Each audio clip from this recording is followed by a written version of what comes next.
The moment she said it, the room died. We're in an open marriage now. It hit harder than a gunshot in a church. Beer halfway to my lips, I froze.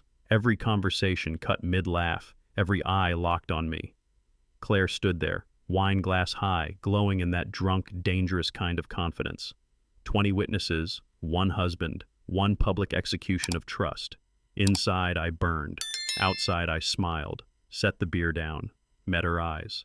As you wish. The room froze solid. Not a cough, not a breath.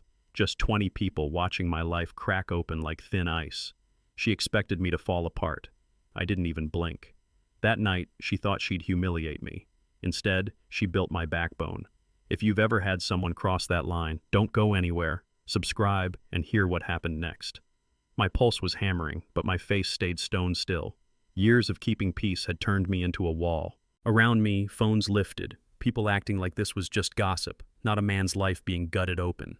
Claire wore that confident grin she uses when she knows she's gone too far but thinks charm will save her. Bradley turned the music down. The silence felt heavy, like the air itself was ashamed. Then our eyes locked. For years, she'd been the one who looked through me. But now she looked at me and blinked. Just once. That tiny flinch was everything. For the first time, she looked unsure. And for the first time, I wasn't. I felt something inside me shift, a stillness that wasn't fear. It was resolve. Because if she wanted a stage, fine. I was about to give her a performance she'd never forget. 7 years married, 6 months unraveling. You don't notice decay when it's quiet, you just start living with the cracks. Late nights at work, perfume that didn't belong to me, smiles meant for someone named Trevor. I told myself not to make noise, to stay steady, to be the calm one. That's what men do when they're scared of losing what's left. But tonight, the pretending ended. Watching her stand there, laughing, announcing my humiliation like a party toast, something inside me stopped begging for peace. You ever hit that point where anger turns clean? No shouting, no chaos, just a calm so sharp it could cut glass. That's where I was standing, right in that stillness. And as her laugh echoed across that silent room, I realized I'd already lost her months ago. The only question left was, what do I do with the freedom she just handed me? She wanted a reaction, tears, rage, anything to prove she still had power. Instead, I turned to the couch. Grace sat there, legs crossed, quiet, watching the circus with those sharp eyes that see through everything. Grace, I said, calm, deliberate, you free this Saturday? I'd like to take you to dinner. Every sound died. The room clenched around that one sentence. Someone whispered, "Oh, hell." Then Grace smiled, the slow kind that burns. I can do everything better than her. Glass shattered behind me. Laughter, half shock, half thrill, broke from the edges of the room. Claire's face drained of color. For the first time, she looked small. And for the first time, I didn't. I picked up my beer, took one long sip, and said quietly, "You wanted an open marriage. Congratulations." The party didn't end right then. It detonated. And what came next would burn everything down. Claire froze, still gripping her wine glass like it might save her. The room felt like a courtroom. 20 silent witnesses, nobody brave enough to breathe. I looked right at her. "You made the rules," I said. Calm, precise. "I'm just following them." She opened her mouth, but nothing came out. The echo of my words filled the room. Grace slid into her jacket, gave a quiet smirk, and walked to the door. Every head turned to follow her. The sound of her heels hitting the floor was the verdict. When the door shut behind her, the whispers started. Soft, sharp, cutting. I finished my beer, set it down slow. "Open," I said quietly, "means both ways." No one laughed now. For a moment, I almost felt sorry for Claire. Almost. But sympathy dies fast when respect is already gone. That night, the power shifted, and she knew it. We stepped outside into the cool Texas night. The air hit harder than her voice. "You can't be serious, Ethan. That, what you said, was a joke, right?" "No," I said. You announced it. I accepted. She grabbed my arm, nails digging in. I was drunk. 3 glasses, 2 hours, I answered. You were tipsy, not brain dead. She blinked. Her mouth opened, then closed again. Don't twist this, she snapped. You're making me look stupid. I let out a small laugh. You did that yourself. She glared, searching for control that wasn't there anymore. The driveway light flickered, casting her face in broken flashes. Anger, fear, confusion. This isn't funny, she said. It isn't, I replied. But it's fair. She didn't get it yet, but she would. Because in her game of control, she'd just taught me the one rule that changes everything. I didn't need her permission anymore. Her tone changed, soft now, trembling. Ethan, please. Let's just talk. I didn't mean any of it. I crossed my arms. Then what did you mean, Claire? When you said open, you didn't stutter. She hesitated, eyes darting, lips pressed tight. Trevor, I said quietly. I said. That name landed like a slap. Her shoulders stiffened. No denial, no protest, just silence. And in that silence, I heard everything she didn't say. The late nights, the laughter through the phone, the perfume that wasn't mine. She looked away first, always the move of the guilty. You wanted freedom, I said. Now you have it, but it comes with mine too. Her face crumbled. It's not like that. It's exactly like that. Somewhere inside, the pity finally burned out. What was left wasn't rage, it was clarity. And clarity, once found, doesn't go back to sleep. Neither would I. I walked back inside to grab my keys. The party was over, even if the music still played. Conversations had turned into whispers. People suddenly remembered they had early mornings. Bradley caught my eye from across the room. He didn't say a word, just gave me that small, respectful nod men give when words would ruin it. Outside, I slipped behind the wheel, the steering column cold under my fingers. I drove home alone, headlights carving through the dark. My house waited exactly how I left it, quiet, too clean, too still. I turned on the TV just to break the silence, but all it did was echo the emptiness. It hit me then, not sadness, not anger, but something sharper, dignity. It had been buried under years of compromise, and somehow tonight had dug it up.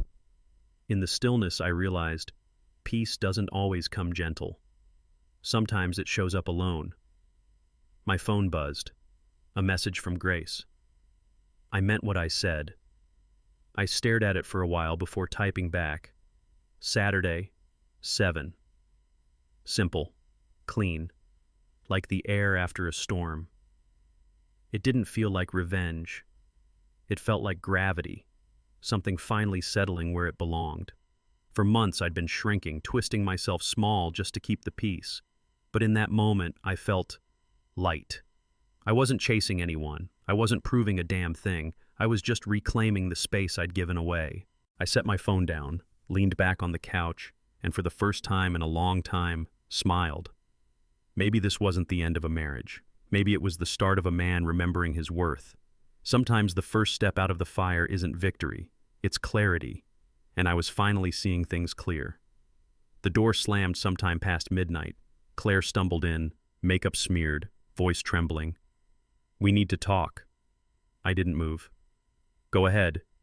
She started with anger, accusing, spinning, rewriting. You embarrassed me, in front of everyone. I let her finish. Then I looked up, calm. You announced an open marriage, Claire. That's not embarrassment. That's consequence. She froze, then changed tactics. You can't just go out with Grace. She's my friend. Was your friend. Her face twisted. If you go through with this, I'll tell everyone you're cheating. I almost laughed. Go ahead. Tell them. You gave me permission, remember? She blinked, speechless. The trap sprung quietly. No raised voices, just logic sharp enough to draw blood. For the first time, she realized the game she built didn't belong to her anymore. And the quiet that followed? That wasn't peace. That was power. Mine finally returned. She tried to sound calm, but her eyes gave her away. You're twisting this, Ethan. You're punishing me. I leaned forward. No, you're trying to make what you did sound enlightened. You didn't want honesty. You wanted permission, a way to cheat without guilt. Her voice shot up. That's not true. But then came the pause, the one too long to mean innocence. Finally, she cracked. Okay, maybe I got close to Trevor, but I was just trying to understand what I needed. I almost laughed. And declaring an open marriage at a party, that was therapy, right? She pulled a business card from her purse, hands shaking. We can talk to someone, a therapist who helps couples like us, non-traditional relationships. I cut her off. No, Claire, that's not therapy. That's damage control. For a moment, she looked small again, and for once, I didn't feel guilty watching the truth finally land. I went to the bedroom, closed the door, and turned the lock. Not because I was afraid, but because I needed the sound of it. A boundary, clean and final. I sat on the edge of the bed, phone buzzing in my hand. Text from Grace. Don't back down. I stared at it until my reflection blurred in the screen. Everyone noticed. Grace's words from the party echoed in my head. Everyone had seen me fade, except me. I typed back one word. Thanks. Then set the phone face down and exhaled. Outside, I could hear Claire pacing. Footsteps, muffled sobs, the rhythm of regret. But I didn't open the door. Sometimes peace isn't quiet. It's the sound of someone not knocking anymore. I lay back, staring at the ceiling. The house finally felt mine again, empty but honest. And for the first time in months, I slept. Morning sunlight hit the kitchen like nothing had happened. Claire was already there, making eggs, pretending peace could be cooked back into a marriage. Morning, she said softly. Morning, I replied. Nothing else. She smiled too wide. I made your coffee. I nodded, drank in silence. That day she called me 6 times. Work, lunch, drive home, each one went to voicemail. I wasn't ignoring her out of spite. I just didn't owe her chaos anymore. By evening, the storm started again. Slammed doors, raised voice, accusations about me giving up. But that's the thing about detachment. It doesn't mean you stop caring. It means you stop participating in the same old drama. I stood there, calm, unmoved, while she raged like it still worked. It didn't. And when she realized her noise couldn't reach me anymore, the look on her face said it all. Control only works if someone's still playing. Friday morning, she stood by the door, arms crossed like she was announcing the weather. I'm going out tonight, she said, chin high, with some friends. Have fun, I answered. That stopped her cold. She waited for jealousy, anger, some sign she still had that power. But I just kept chopping vegetables, the steady rhythm of the knife louder than her silence. Don't you care where I'm going? I shrugged. You said we're open. I'm just giving you what you asked for. She stared at me for a long second, then turned away, muttering something I didn't catch. That night, I poured a drink, cooked dinner for one, played soft blues on the speakers. The house was quiet, not empty, just peaceful. And for once, I didn't feel like the villain for choosing calm, because nothing unsettles a manipulator more than a man who stops reacting. She left dressed to kill, heels, lipstick, perfume thick enough to leave a trail. I didn't ask where, didn't need to. Hours later, I heard the door open. Early, too early. Her footsteps were slow, uneven. Then, quiet sobs from the living room. I didn't move, didn't rush to comfort her. Those days were over. I lay there, staring at the ceiling, remembering her smile at that party, the pride in her eyes when she tried to break me in front of everyone. That was the last time she looked powerful. Now, she was a stranger crying in the dark of our home. The TV flickered faint light down the hall. I stood up, walked over, turned it off. No words, no fight. Just the final sound of the switch clicking off. That was the moment I realized. Compassion without respect isn't love. And I was done mistaking one for the other. Saturday morning, 7 a.m., gym, coffee, air still heavy with last night's silence. She sat at the kitchen table, eyes red, mug untouched. I didn't go through with it, she said. I met Trevor for a drink, but I couldn't do it. I took a sip of coffee. Okay. That's all you're going to say? What else is there? Her voice cracked. Cancel your date with Grace. No. Why not? If I stopped, you should stop too. I looked right at her. Because mine isn't about Trevor. It's about respect. That word landed harder than any insult. She opened her mouth, then shut it again, staring down into her cup. This isn't a competition, Claire. You disrespected me in public. I'm not playing the same game. You are. For the first time, I saw it in her face. Fear, not of losing me, but of realizing she already had. I took my time getting ready. A clean shave, my favorite cologne, and that shirt Claire always said was too nice for an ordinary night. I buttoned it anyway. Ordinary was over. Wallet, keys, one last look in the mirror, a man I hadn't seen in years staring back at me. She stood by the hallway, arms crossed, trying to sound casual. Have a good time. I met her eyes. Don't wait up. For a second, something flickered. Hurt, pride, regret. But I didn't stop.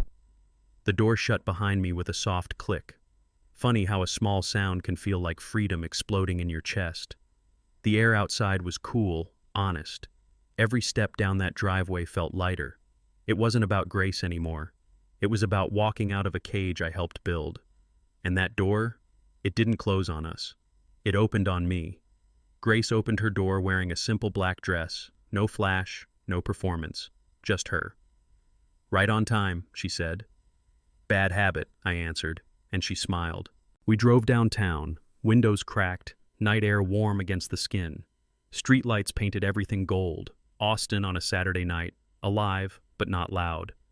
The silence between us wasn't heavy, it was easy. Two people who didn't need to fill every second with noise. She talked about her work, I talked about the gym, traffic, nothing important. And for the first time in months, every word felt natural. At a red light, she turned to me. You look lighter. Maybe I am, I said. She smiled, soft and knowing. Good. You deserve that. It hit me then. The calm wasn't from being with her. It was from finally being with myself again. Peace doesn't have to roar. Sometimes it just sits quietly in the passenger seat. We found a table in the corner. Dim light, quiet music, the kind of place built for real talk. Grace looked up from her menu. So, after I left, how bad did it get? I laughed without humor. Crying, yelling, bargaining, the full script. Classic move, she said. Create chaos, then act like the victim. I nodded.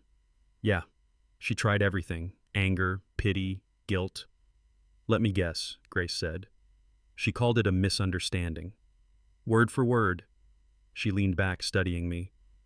You know, Ethan, you didn't do anything wrong. You just stopped playing her game. I took a sip of water, let that settle. No sugar, no comfort. Just the truth, clean and cold. I guess I did, I said. And it feels strange. That's because peace feels unnatural after you've lived in chaos.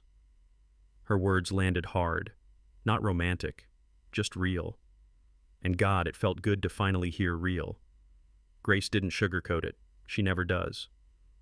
I'll be honest, she said, setting her glass down. I never liked her. I looked up. Claire? She nodded. Yeah, she treated people like props, especially you. Her voice wasn't cruel, it was matter of fact. She went on, describing how Claire used to cut me down in conversations, make small jokes at my expense, laugh a little too loud when others joined in. I sat there letting it sink in. Every word stung, but it was a clean pain, like disinfectant, sharp but healing. I figured people didn't notice, I said quietly. Oh, they noticed, Grace replied. They just thought you didn't. That hit harder than I expected. I took a deep breath, exhaled slow. She reached across the table, not to comfort, just to steady. The truth hurts, Ethan, but at least now, it's yours. And somehow that honesty felt lighter than any lie ever did. Dinner came, steak, salad, nothing fancy. We talked about movies, Texas weather, how traffic in Austin had become its own kind of religion. It was ordinary, but that was the beauty of it. No traps, no double meanings. Just two people eating food that tasted like normal life. Grace laughed at something I said, not because she had to, but because it was actually funny. That sound did something to me. Not romantic, just human. I realized how long it had been since I'd laughed without watching someone else's reaction first. She caught me smiling. What? Nothing. Just forgot what this felt like. That's called peace, she said, grinning. We didn't fix anything big that night. No drama, no fireworks. But for the first time in years, I wasn't walking on eggshells. Turns out, calm can be louder than chaos. And that kind of quiet? It's gold. When dessert came, Grace leaned back, studying me. So, she said, what are you going to do about your marriage? I looked at the coffee cup between my hands. I don't know yet. She tilted her head. Yeah, you do. You're just not ready to say it out loud. I smiled, half at her, half at the truth I'd been avoiding. Maybe you're right. I am, she said, matter of fact. You'll leave. Maybe not today, maybe not next week, but you will, because once a man finally sees how it feels to be respected, he can't unsee it. Her words stayed with me, heavy and calm all at once. I didn't answer right away. I just stared out the window at the city lights, breathing in that mix of fear and freedom. She was right. The marriage was already over. I was just learning how to admit it. I pulled up in front of her building. The night was quiet, soft light spilling from the street lamps. Thanks for tonight, I said. She smiled. You don't have to thank me. Just make sure whatever you decide next, it's for you. Not out of guilt, not out of habit. There was no flirtation in her tone, just truth. A kind of calm honesty that doesn't demand, doesn't pull. I can promise that, I said. She nodded. Good.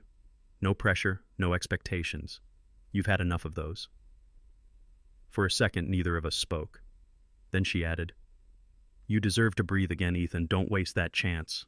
I watched her walk inside, steady, unbothered. Freedom isn't fireworks. Sometimes it's just the quiet click of a car door, the sound of your own breathing, and the strange comfort of realizing you don't owe anyone an explanation anymore. When I walked in, the clock read 10:03. Claire was waiting on the couch, arms crossed, mascara fixed, voice sharp. You look happy, she said. Had fun? Yeah, I answered. That single word landed like a slap. She wasn't expecting honesty. She was expecting guilt. Are you going to see her again? Maybe. Her eyes widened, searching my face for a crack, a tremor, anything to hold on to. There wasn't one. For years, I measured every word to keep her calm. That night, I stopped. I wasn't cruel. I was just clear. And clarity is something control can't survive. She stood up, pacing. You really don't care anymore, do you? I met her eyes. I care about peace. For once, that includes mine. It wasn't a fight. It was a line. And I finally knew which side I stood on. She followed me down the hall, voice trembling but louder now. Do you love her? I stopped, turned, met her eyes. No. She blinked.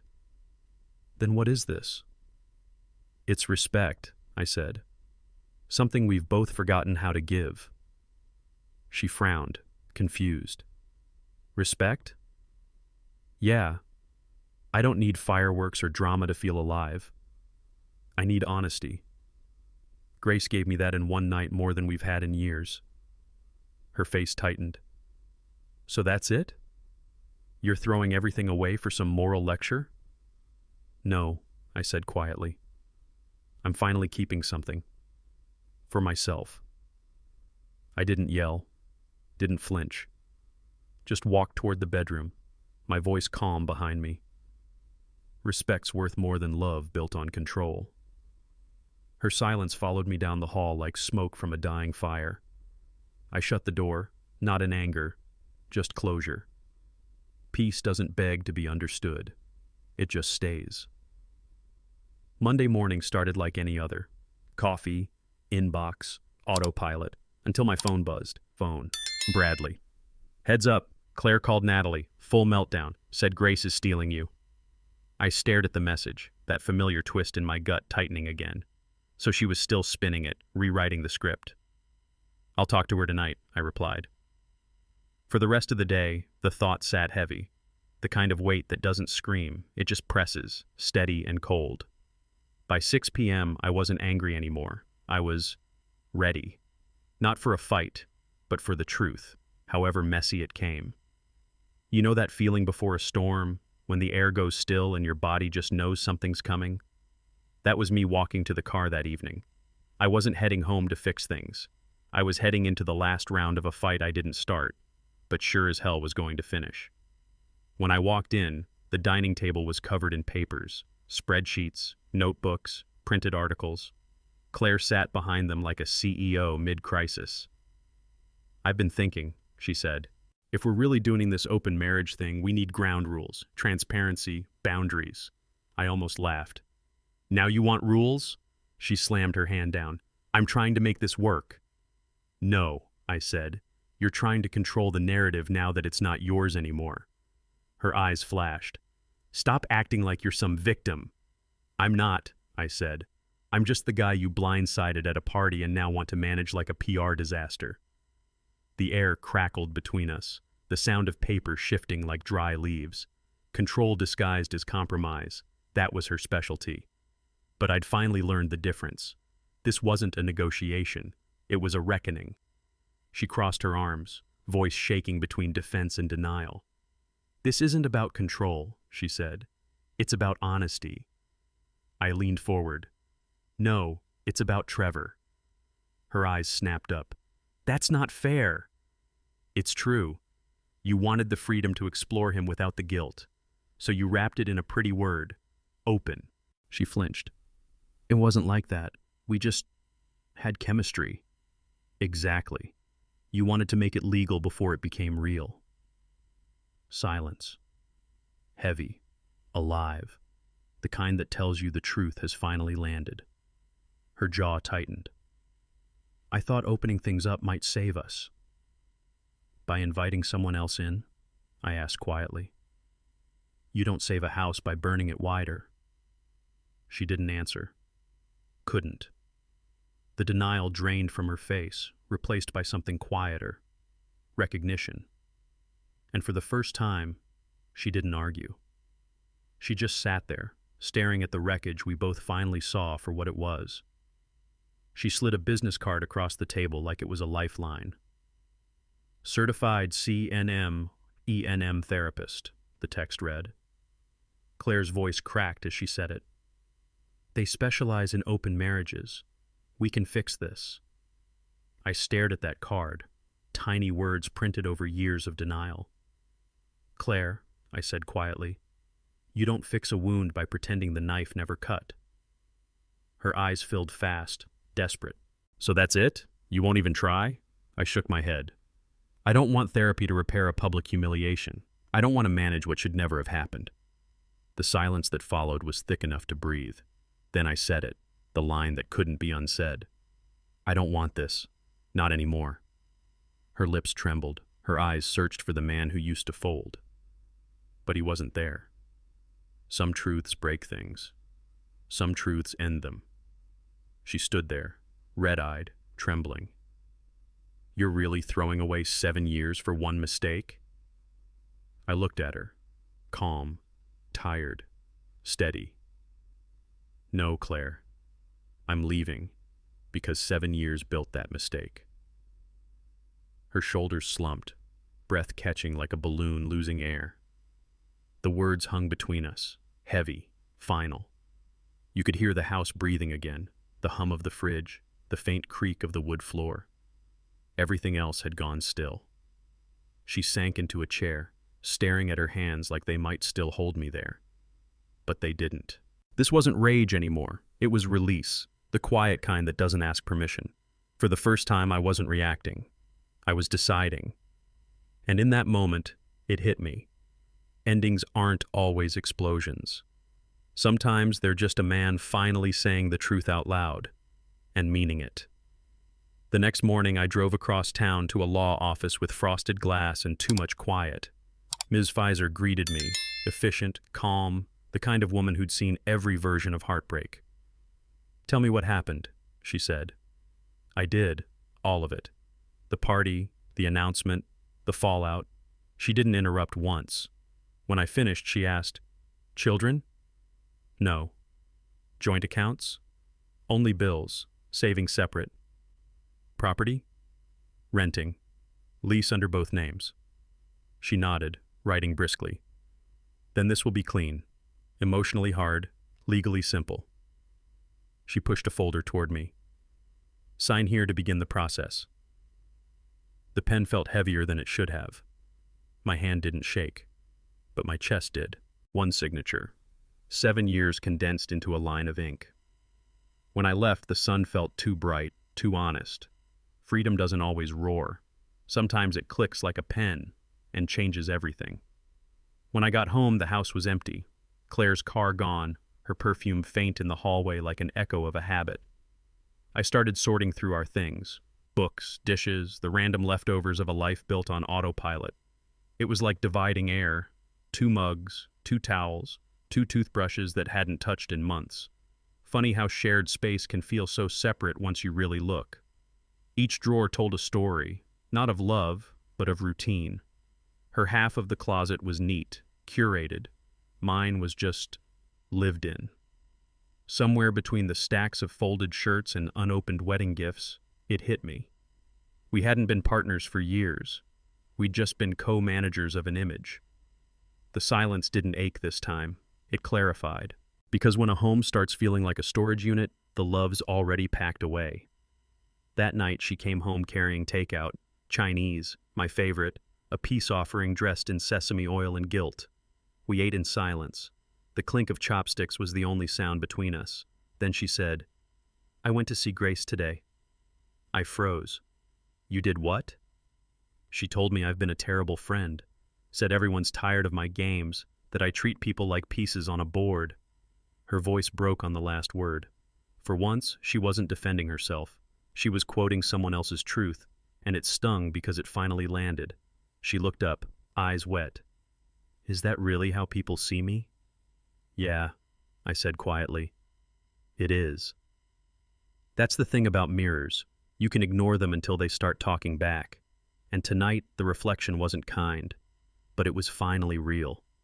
She sat there, stunned, the truth sitting heavy between us. "Everyone's been tired of this for a long time, Claire," I said. "They just stopped saying it." Her face went pale, the kind of pale that only comes from seeing yourself clearly for the first time. I took a breath. "I talked to a lawyer today." Her chair scraped back hard. "You what?" I filed. The word hit like a thunderclap in a small room. She stumbled backward, eyes wide, lips trembling. "You can't just decide that—" "Kind of like how you couldn't just announce an open marriage?"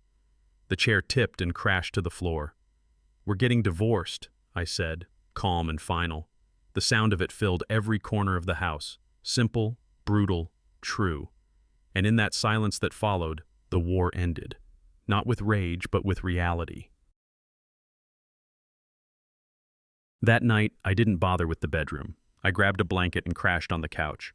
The air still smelled like takeout and heartbreak. My phone buzzed. Grace. "How'd it go?" I typed back one word. "Filed." A few seconds later, her reply came. "Need anything?"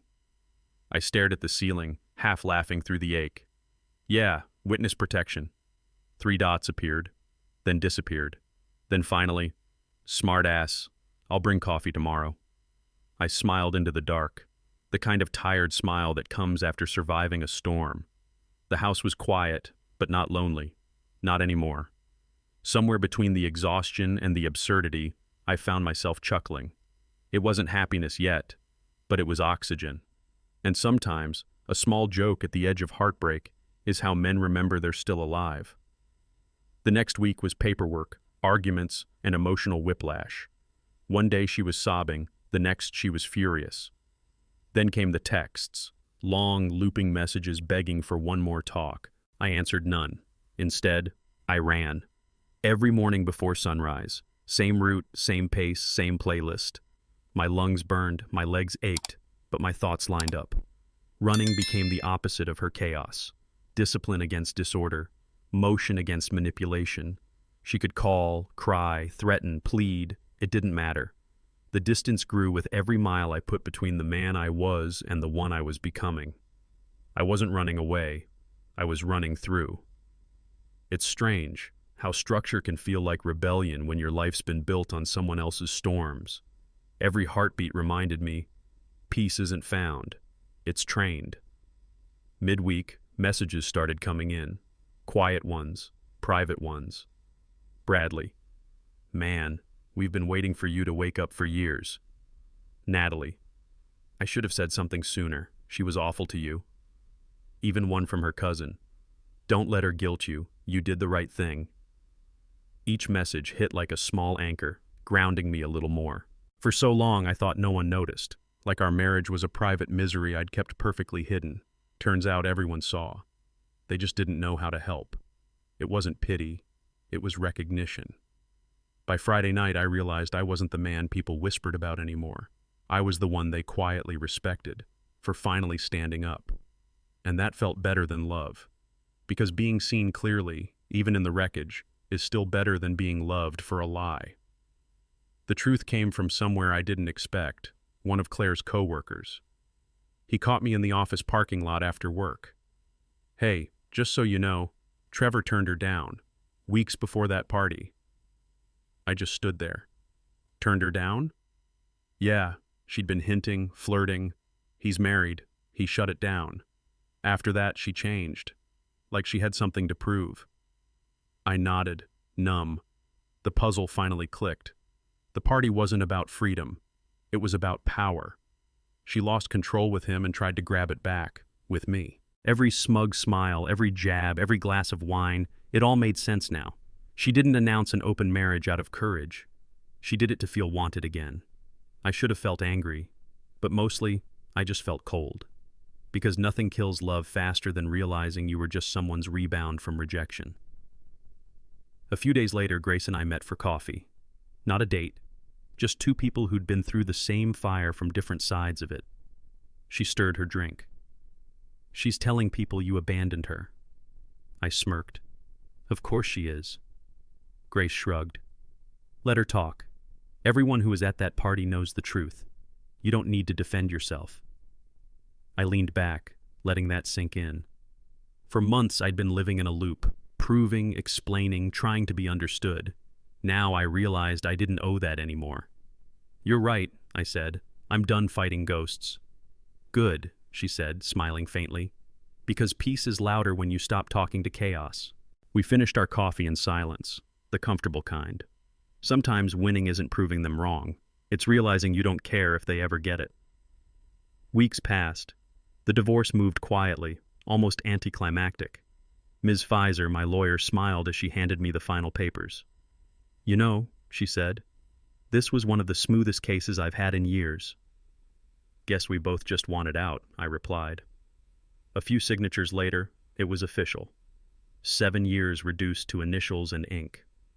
When I got home, I expected to feel empty. Instead, I felt still, like a room finally aired out after a long storm. No anger, no victory, just the calm weight of closure. That night, I slept harder than I had in years. No checking the clock, no tightness in the chest. Freedom doesn't always come with fireworks. Sometimes it comes with silence, and the sound of your own breath, steady, unbothered, finally yours again. She showed up unannounced, hair messy, eyes red, the smell of old perfume and regret still clinging to her. Ethan, please, she said, standing in the doorway of my new place. I've been thinking, I can change. I can be better. For a second, the weight of 7 years pressed against my chest. The memories, the laughter, even the quiet nights before everything cracked. You probably can, I said softly, but not for me. Her lips parted, but nothing came out. The kind of silence that only happens when the truth finally cuts through denial. I walked her to the door. No shouting, No grand goodbye. Just two people standing at the edge of something already over. When it shut behind her, the air didn't feel heavy anymore. That's the thing about closure. It doesn't always come with tears. Sometimes it's mercy disguised as goodbye. 2 months later, the final decree came through. The courthouse smelled like stale paper and second chances. Ms. Pfizer handed me the envelope. "It's done," she said. I nodded, flipping through the documents. Everything clean, money separated, furniture divided, no battles left to fight. When I got back to the old house, she was there, packing, quiet. We split things like professionals. Half the plates, half the chairs. 7 years divided into even numbers. No crying this time, no drama, just signatures and silence. As I walked out with my box, she said, "Goodbye, Ethan." I turned once, nodded. "Good luck, Claire." That was it, the last scene. Some people wait for forgiveness to feel free, but for me, freedom came printed in 12-point font, signed by both of us, stamped, sealed, done. That night, I texted Grace. "Freedom." Her reply came seconds later. "Drinks?" We met at a small bar downtown. Quiet, dim lights, the kind of place that doesn't ask questions. She lifted her glass. "To new beginnings." I smiled. "To freedom." The glasses touched, soft, clean, final. No flirting, no tension. Just peace between two people who had seen too much and were finally on the other side of it. We didn't talk about Claire, or the divorce, or the chaos behind us. We talked about music, life, and stupid internet memes. At one point, Grace grinned. "You look lighter, Ethan." "I am," I said. Because sometimes, freedom isn't a new love. It's just learning to sit across from someone and finally feel like yourself again. Days turned into rhythm. Gym at 6, coffee at 7, work, sleep, repeat. My body hurt at first, muscles remembering what discipline felt like. But somewhere between the last rep and the shower steam, I started to recognize the man in the mirror again. Sweat ran down my jaw, heartbeat steady, eyes focused, not angry, not broken, just alive. Funny thing about rebuilding yourself, it doesn't start with forgiveness or closure. It starts with consistency, the quiet decision to keep showing up. I smiled at my reflection, small but real. The kind that comes when you're proud, not pretending. For years, I'd tried to fix a marriage by fixing her. Now I was just fixing me. And for the first time in a long time, the reflection didn't flinch. Body and mind, finally back on speaking terms. Dating came slow, and that was fine by me. Coffee with someone from work. A walk with a friend of a friend. Nothing heavy, nothing rushed. This time, I led with boundaries, not charm. I said no when I meant no, maybe when I wasn't sure, and yes, only when I actually wanted to. I didn't need to fill silence with promises. I didn't need to prove I was ready. Respect first, connection second, romance, maybe later. People think healing means falling in love again, but sometimes it just means learning how not to lose yourself this time. One woman told me, "You seem grounded." "Yeah," I said, smiling. Had to burn my old life to learn balance. It wasn't poetic, it was practical. And that's exactly what peace felt like. Simple, earned, steady. I ran into Bradley at the grocery store right between the cereal aisle and the self-checkout line. "Man," he said, clapping me on the shoulder. "You look different. Lighter." "Feels that way," I said. We talked for a minute, catching up. Then he said it. "Claire moved to Colorado. Fresh start, apparently." I paused, waited for the sting that didn't come. "Good for her," I said. "Hope she finds what she's looking for." And I meant it. Bradley gave me a look, half surprise, half respect. "You're really past it, huh?" "Yeah," I said. "Finally." As I pushed my cart away, it hit me. Forgiveness isn't saying she was right. It's saying she's gone, and realizing you're finally okay with that. Some closures come in courtrooms. Mine came in aisle 5 next to the oatmeal. Grace and I stayed friends, real friends, the kind that doesn't need explanations or blurred lines. Once a month, we'd grab dinner at some small local place. No reservations, no candles, no expectations. Just two people talking about work headaches, bad movies, and how Austin traffic could test a saint. We laughed more than we talked about anything serious. She teased me about my gym obsession. I mocked her obsession with true crime podcasts. It was easy, clean, honest. People assume friendship between a man and a woman always hides something else. But this was proof that respect can stand on its own 2 feet. There was no game, no waiting for something to happen. And that's exactly why it worked. Sometimes the best connection isn't the one that burns. It's the one that keeps the lights warm. One night over pizza and cheap red wine, Grace set her glass down and set it straight. "You know we're never going to date, right?" I smiled. "Yeah, I know." She grinned back. "Good. Just wanted to make sure we're on the same page." "Same page," I said, raising my glass. And that was it. No tension, no heartbreak. Just two adults who understood that not every story needs a twist. The clarity felt clean, almost refreshing. For once, I didn't have to decode anyone's tone or guess what came next. Freedom doesn't always come from leaving people. Sometimes it's from staying, without pretending you want more. We finished the night laughing about bad dates and life lessons. Honesty really is the quietest luxury. And man, it felt good to afford it. A year later, I caught myself replaying that night, the party, the broken glass, her voice announcing our open marriage. It didn't sting anymore. The memory had lost its teeth. I could still see the faces, hear the silence, feel the weight of all those eyes on me. But this time, I wasn't the man standing in shock. I was the man who survived it. I remembered my words, "As you wish." What once sounded like surrender now felt like victory. Funny how time changes tone. Back then I thought I was losing everything. Turns out I was just starting over. Pain has a strange habit of turning into strength when you stop feeding it. And in that moment, I didn't feel regret, just gratitude for the chaos that made me calm. Bradley's backyard looked almost exactly the same. Same string lights, same grill smoking near the fence, same cheap beer in the cooler. But everything felt different. There was one empty chair where Claire used to sit, and nobody mentioned her name. It wasn't out of cruelty. It was just life moving on. I stood by the kitchen counter again, beer sweating in my hand, the same spot where everything had once fallen apart. Only this time, I wasn't nervous. I wasn't waiting for anything to explode. Bradley caught my eye from across the yard, raised his bottle and nodded. I nodded back. Sometimes life doesn't give you closure. It gives you repetition, just to prove you've changed. Same place, same people, different man. And that quiet, simple truth felt more complete than any apology ever could. Natalie slid next to me near the snack table, a kind grin in her eyes. "Happy for you," she said softly. "Thanks," I replied. "It's been a hell of a road." She laughed. "We all saw it. You just finally caught up."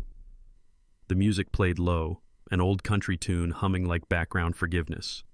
I told a story about the worst Tinder date I'd ever survived, complete with dramatic pauses and bad impressions. The group cracked up. Even Bradley nearly choked on his drink. For the first time in years, I wasn't walking on eggshells. I was just in it. No pretending, no tension hiding behind smiles. I realized then, belonging isn't about keeping everyone happy. It's about standing somewhere, fully yourself, and knowing you're welcome anyway. And damn, that laugh, mine, sounded good again. Later that night, I drove home down Congress Avenue. The city lights blurred against the windshield, warm and alive. The windows were down. The air smelled like summer, beer, barbecue, and freedom. I thought about everything that had happened, the humiliation, the divorce, the silence after, and what it had taught me about being a man. Honor isn't about control. It's not about never being hurt or always being right. It's about holding your line, quietly, steadily, when someone crosses it. Strength isn't in the volume of your anger, but in the calm after you've chosen yourself. I passed the bridge, the skyline glowing ahead. A year ago, I'd driven this same road feeling broken. Tonight, I just felt balanced.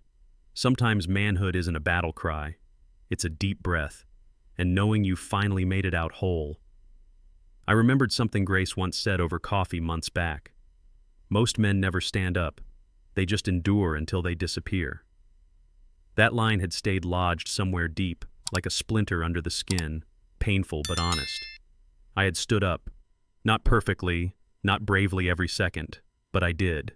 And that mattered. No fireworks, no applause, just quiet certainty in my chest that I would never go back to that smaller version of myself, the one who kept peace by losing pieces of himself. That night, lying in bed, I made a silent promise. Never again would I shrink to fit someone's comfort. Strength, I realized, doesn't always roar. Sometimes it just refuses to kneel. And in that stillness, that vow unspoken but absolute, I felt something like pride, steady, earned, my own. A few weeks later, a message blinked on my phone. Claire. No drama. No blame. Just one simple line. I hope you're doing well. You deserve peace. I stared at it for a long moment before typing back. You too. That was it. No anger, no nostalgia, just closure without ceremony.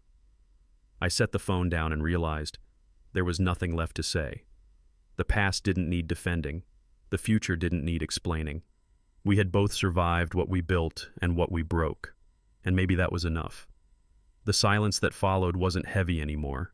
It was clean, like the quiet after a storm finally passes. Sometimes, peace doesn't arrive with forgiveness. It just arrives when the noise runs out. Sunday morning. My backyard smelled like cut grass and coffee. The sun hit just right, warm but not cruel. Birds were busy doing their endless morning gossip. I sat there, mug in hand, scrolling through an old playlist, songs I hadn't touched since before the storm. The first chords played, and something inside me unclenched. I didn't feel triumphant. I didn't feel lonely either. Just okay. That's the kind of peace no one can give you. You have to build it, cup by cup, morning by morning. I leaned back, watching the light crawl over the fence. The man who once needed to prove he was strong was now just content being still. And that small, steady smile that found its way to my face, it wasn't loud, it was real. One morning I grabbed a notepad and wrote 3 short sentences. Respect, boundaries, courage to walk away. Simple words, but they were everything I'd bled to learn. I tore the page off and stuck it to my fridge door with a magnet. Not some cheesy self-help quote, just a quiet reminder of the man I'd become. Every time I reached for milk or coffee, those words stared back at me, grounding, steady. No more chasing validation, no more mistaking silence for peace. Just a life rebuilt around 3 simple truths. That note became part of my morning routine, a promise to never forget what it costs to find balance. Growth doesn't always look grand. Sometimes it's handwritten in black ink and taped to a fridge that hums in the background of your new life. A buddy from work called me late one night. He sounded hollow, the way I once did. Said his wife had just moved out. I didn't preach, didn't bash anyone. I just told him my story, the real one. The humiliation, the clarity, the rebuilding. He didn't say much, just listened. Long silence on the other end. Finally he exhaled, voice cracking a little. Man, thanks. I needed that. I told him what Grace once told me. You don't have to win, you just have to stand up. When the call ended, I sat there for a while, staring at my reflection in the dark TV screen. Sometimes healing isn't just surviving your own story. It's using it to light the way for someone still lost in theirs. That weekend, I found myself back in the same kind of kitchen where it all began. Different house, same light. I placed my hand on the wooden counter. It was smooth, warm from the afternoon sun. For a second, I could still see that night. Her voice, the stunned faces, the sound of the glass breaking. But the memory didn't sting anymore. It felt distant, like watching someone else's life. I took a deep breath, the kind that fills you, not weighs you down. And with that quiet certainty, I whispered to the empty room, I chose me. It wasn't pride. It wasn't regret. It was truth, plain and steady. Sometimes redemption isn't loud. It's just a man in his kitchen, finally at peace with the reflection in his own silence. There was the night she humiliated me, the night I said, as you wish, the text from Grace, the locked door, the signature on the papers, the first deep breath in months. Each memory flashes like quick cuts, beer bottle in hand, the glare of headlights, Grace's smile, a courtroom stamp, the fridge note, public humiliation, defiance, clarity, liberation. The tempo rises, heartbeat syncs with it. Her laughter echoes faintly, then fades beneath the sound of my voice. The night she tried to break me, I say slowly, evenly, she set me free. Music swells, drums, low guitar, and in that crescendo, the story closes not with revenge, but with renewal. Because real freedom isn't walking away, it's walking forward without looking back. If you ever find yourself standing where I once stood, staring at the ruins of something that used to be love, weighing what's left between staying small or standing tall, remember this: choose yourself. Not out of pride, not out of spite, but because peace built on self-respect lasts longer than any apology ever will. Love without respect is a cage with velvet walls. It looks soft, but it kills you slowly. And the day you walk out of it, the air will taste different, lighter, real. So if this story hits something in you, drop a comment that says, "I choose me." Not for me, for you. As a promise, a marker, a beginning. Because every ending is just a quiet door opening somewhere else. Stay grounded, stay kind, stay true. And if you want more stories like this, of men finding their strength in silence and their peace in truth, hit subscribe, and I'll see you in the next one. Until then, may you always have the courage to choose you.